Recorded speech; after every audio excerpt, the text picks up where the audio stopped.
Je vais te laver avec l'eau bénite. Et je te masserai avec l'huile d'onction venue d'Israël. Et tu verras, tu seras totalement délivré. Oui, pasteur. Je ferai tout ce que tu me diras.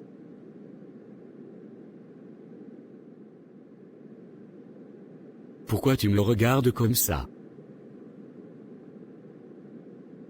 Où tu m'emmènes? Je veux retourner chez moi. Arrête-moi tes questions.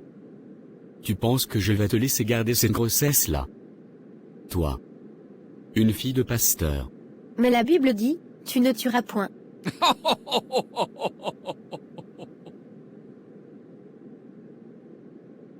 C'est aujourd'hui que tu vas appliquer la parole de Dieu?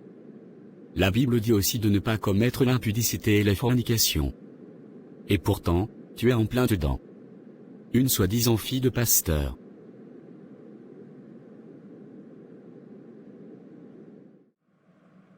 Donc vous contestez toutes ces accusations? Oui, monsieur. Et avec la plus grande fermeté. Toutes ces petites filles sont des menteuses. C'est un complot. Très bien, monsieur. Je ne vous retiens pas plus.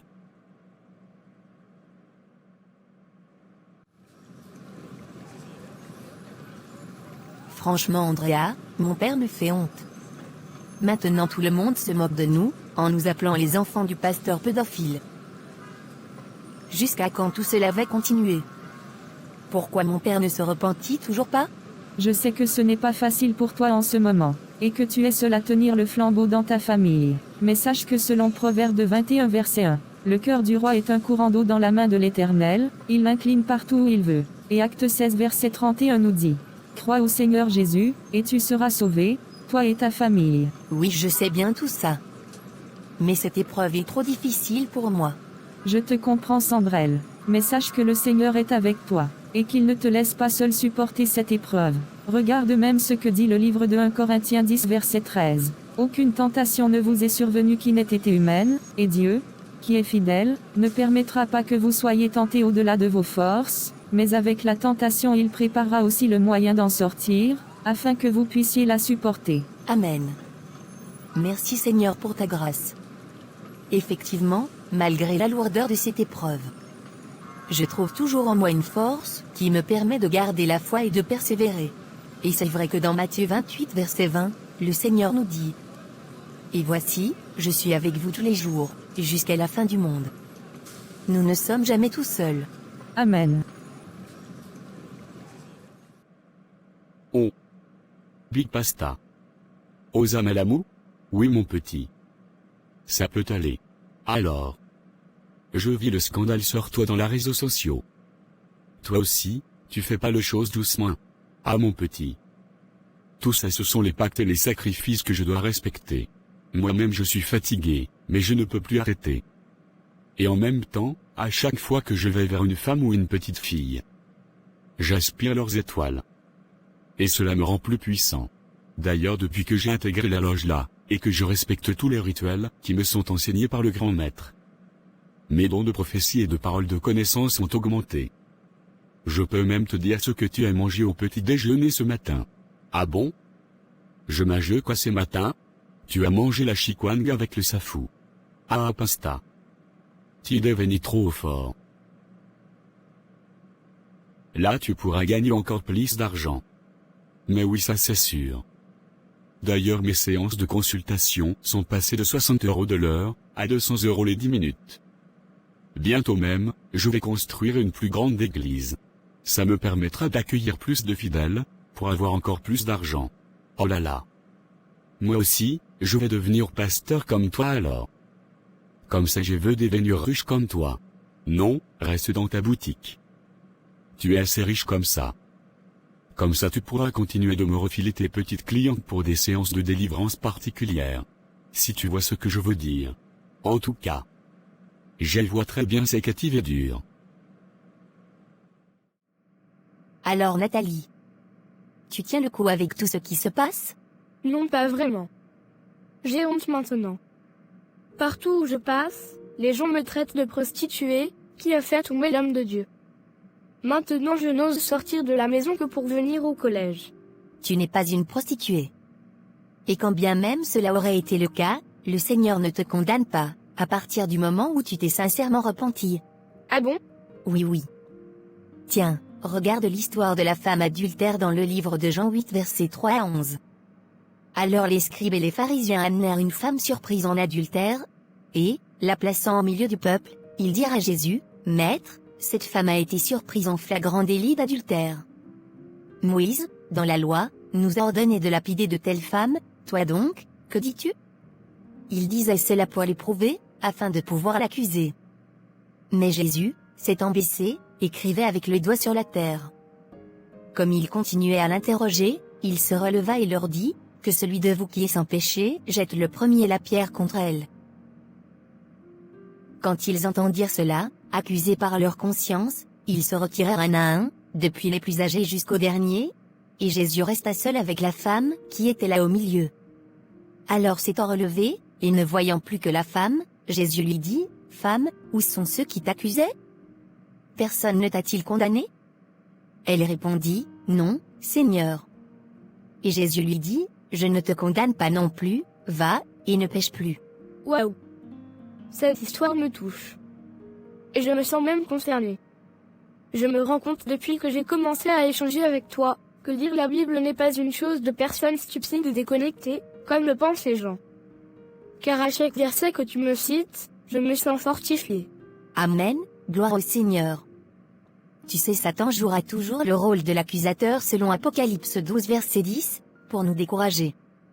Mais nous avons aussi un avocat selon 1 Jean verset 1, qui intercède nuit et jour pour nous auprès du Père, afin que nous puissions nous relever, et continuer d'avancer avec lui dans la sainteté. Car nous ne devons pas oublier, que ce qui a gardé Job, lorsque Satan le réclamait devant le Seigneur, c'était son intégrité, selon Job 2 verset 3.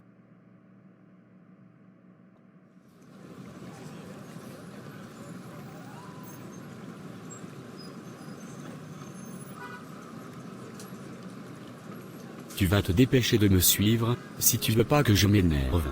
Non, jamais. Je n'avorterai jamais, et j'arrête ma relation aujourd'hui avec toi. Que tu acceptes de t'occuper de cet enfant ou pas, ma décision est prise. Aujourd'hui je comprends pourquoi ma sœur me répétait que le salaire du péché c'est la mort, mais le don gratuit de Dieu, c'est la vie.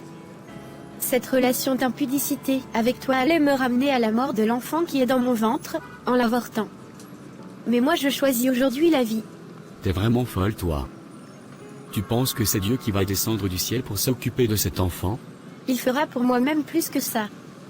Et je sais qu'il dit dans la Bible que même si une mère oublie son enfant, lui il ne l'oublie pas. Je me repens aujourd'hui devant le Seigneur, et tu ne me reverras que le jour où tu accepteras ton enfant, car il restera le tien que tu le veuilles ou non. Mais quant à notre relation de copain-copine, plus jamais.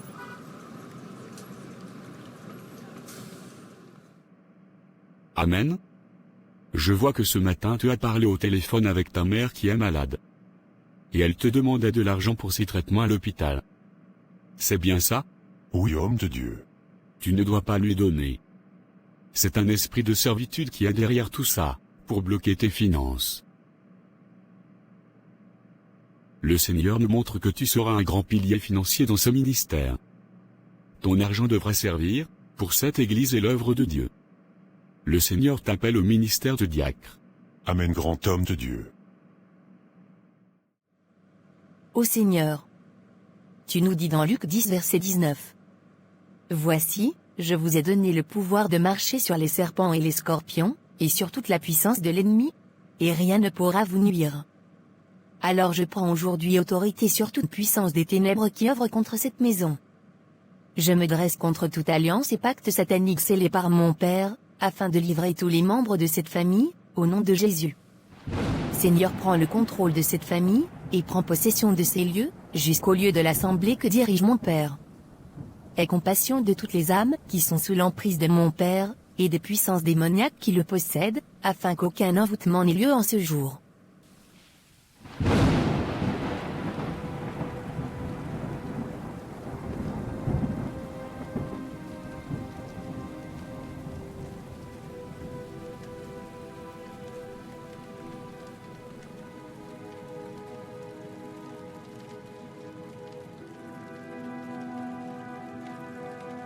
Mais qu'est-ce qui vient de se passer? J'ai l'impression d'avoir entendu la voix de Sandrel en train de prier.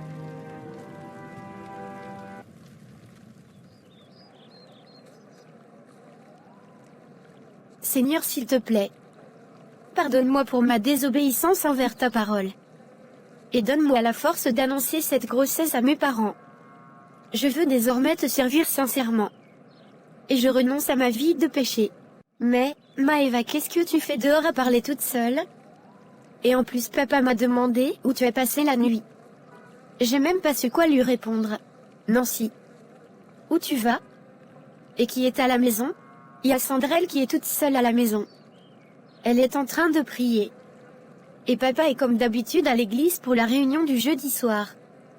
Mais je vais le rejoindre pour aller l'aider à la chorale. D'ailleurs, je suis même en retard de 30 minutes. Comment tu peux être en retard de 30 minutes, et aller quand même chanter, et même l'aider la chorale? Tu vas aller monter sur le podium en plein milieu de la louange? Oui.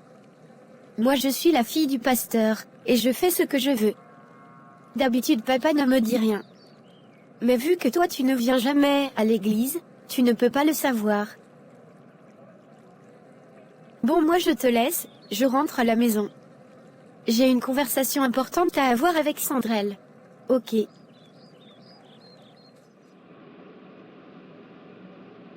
Ça fait 3 jours maintenant que je ne fais plus de cauchemars. Sûrement la prière du serviteur a fonctionné. Merci Seigneur. Seigneur. C'est vrai tout ça? Oui. Bon.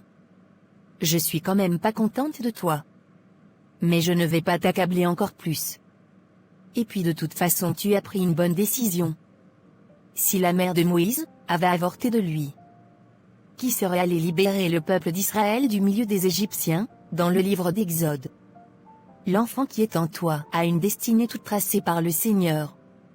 Et avorter de lui, aurait été comme si tu décidais à la place de Dieu du sort de cet enfant. Maintenant que tu as décidé de marcher dans la droiture, fais tout pour rester ferme, même si ton ex-petit copain réapparaît comme par magie. Car lorsque l'on décide de marcher selon le Seigneur, l'ennemi déploie toutes ses stratégies pour que nous puissions nous égarer. Car 1 Pierre verset 8 nous dit: Soyez sobres, veillez. Votre adversaire, le diable, rôde comme un lion rugissant, cherchant qui il dévorera. Mais il est également dit dans Matthieu 12 versets 43 à 45. Lorsque l'esprit impur est sorti d'un homme, il va par des lieux arides, cherchant du repos, et il n'en trouve point. Alors il dit, je retournerai dans ma maison d'où je suis sorti, et, quand il arrive, il la trouve vide, balayée et ornée. Il s'en va, et il prend avec lui 7 autres esprits plus méchants que lui. Ils entrent dans la maison, s'y établissent, et la dernière condition de cet homme est pire que la première. Veille à ne plus tomber dans l'impudicité avant le mariage. Et si un jour ton ex te demande que vous puissiez vous remettre ensemble, ça sera à condition, de 1, qu'il accepte et reconnaisse cet enfant. De 2, qu'il donne sa vie à Jésus. De 3, qu'il vienne uniquement pour le mariage, et rien d'autre. Mais surtout, avant toute chose demandez la volonté du Seigneur. Oui. C'est exactement ce que je me suis dit. Et aussi, n'oublie pas de changer ta façon de t'habiller.